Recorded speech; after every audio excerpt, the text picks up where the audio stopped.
السلام عليكم ورحمة الله تعالى وبركاته. أعزائي الكرام، أسعد الله أوقاتكم بكل خير وعافية. أهلا وسهلا بكم معنا في هذا المقطع الجديد. اليوم نتكلم فيه على منحة المرأة الماكثة في البيت.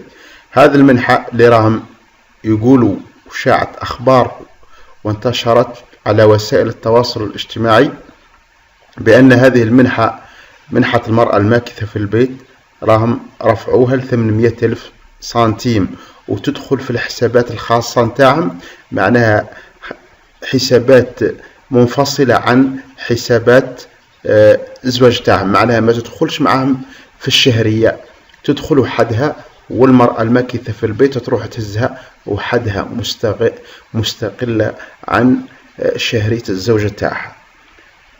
هذا الخبر انتشر وشاع وذاع على وسائل التواصل الاجتماعي، وقالوا باللي المرأة رفعوا لها ولا عطاوها منحة خاصة بها، هي 800 ألف تدخل في الحسابات تاعهم الخاصة، ما هيش قلنا مع الزوج نتاعها الخدام واللي راه مسوري في الدولة. هذا هو مطلب المرأة الماكثة في البيت. عزيزي المشاهد، معليش نذكروا بأن هذا الأمر أو هذه المنحة يسموها الأجر الوحيد، الدولة عاطيتها للزوج الخدام والزوجة نتاعو ماكثة في البيت، مش بطالة بمعنى مش تعمل، عاطينهم 80 ألف منذ وقت بعيد.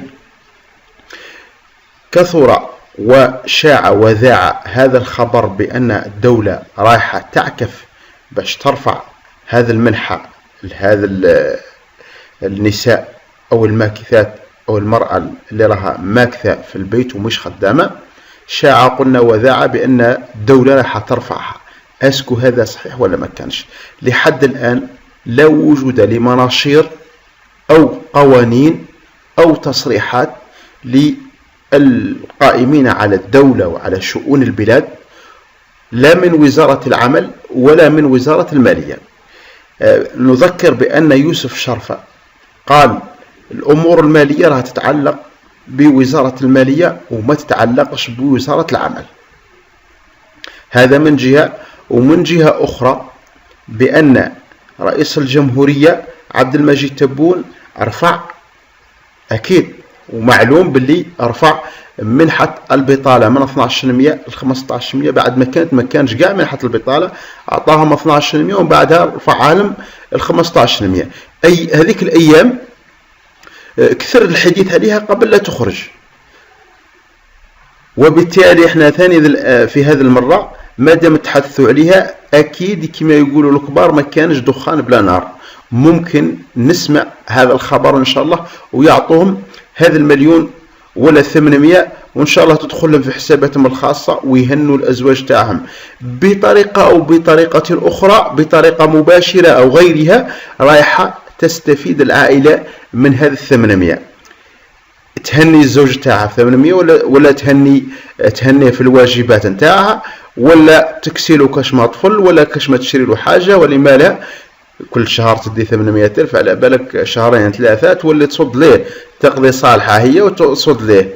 لا، لأن مع دامات دير بها ونسيشتو يدرسوا دراهم ما يخدموا بهم والو، تروح في حقها في بلاصتها كما يقولوا إن شاء الله، وتعاون الزوج نتاعها والعائلات. بالفعل في هذا الوقت مع غلاء المعيشة أصبحت الحياة شبه صعبة. احنا نتمنى وإن شاء الله من ربي وندعوه يرفع علينا الوباء والبلاء والغلاء إن شاء الله. الله يعطينا البركة في أرزاق نتاعنا، ولما لا مرة أخرى ندعوكم أعزائي المشاهدين والمتابعين على هذه القناة، ندعوكم إلى الاشتراك في القناة والتفاعل مع الفيديو بالإعجاب تشجيعا لنا لنستمر بنشر المزيد إن شاء الله. قلنا هذا الخبر لحد الآن ما كانش منه لحد الآن، مجرد أوهام ومجرد إشاعات. إن شاء الله احنا نتمناوها تصح وتحق ولما لا، لكن لحد الآن لم تصدر أي مراسيم تنظيمية لا في الجريدة الرسمية ولا في القنوات الرسمية، ولا أي تعليق أو تصريح من القائمين على شؤون البلاد بهذا الشأن أو بهذا الموضوع اللي هو رفع منحة المرأة الماكثة في البيت إلى 800,000. مجرد إشاعات مغلوطة يجب الحذر منها وتوخي الحذر دائما من هذه الأشياء أو هذه الأخبار المغلوطة. وكما قلنا مرة أخرى ما كانش دخان بلا نار، ما دام تحدثوا فيها إن شاء الله يسمع عليهم رئيس الجمهورية ويرفع عليهم من هذا المنحة من 80,000 إن شاء الله إلى مبلغ آخر يليق بأمهاتنا وأزواجنا وبناتنا ولما لا.